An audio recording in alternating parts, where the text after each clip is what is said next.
Hello everyone, আসসালামু আলাইকুম সবাইকে। আজকে হচ্ছে আমরা সৎকাত রান্না করতেছি, সাথে হচ্ছে শাক ভাজি করতেছি, মানে কলমি শাক ভাজি করতেছি। আর এদিক দিয়ে হচ্ছে আমি শাকগুলা ধুয়ে নিতেছি, আর বুলবুলি হচ্ছে ভাত বসায় দিছে।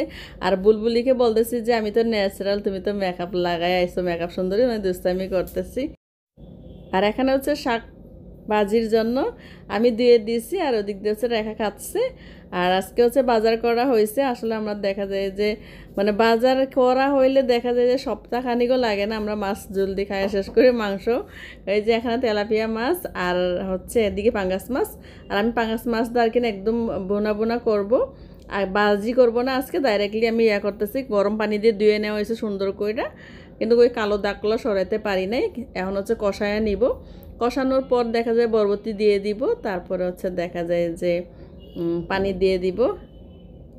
দেখতে একটু কেমন লাগে, যদিও একটু কাঁচা কাঁচা, কিন্তু তারপরে গরম পানি দিয়ে অনেক সুন্দর করে ধোয়া হয়েছে, মানে ছুরি দিয়ে আবার অনেক সুন্দর করে সাফ করা হয়েছে, মানে পরিষ্কার করা হয়েছে।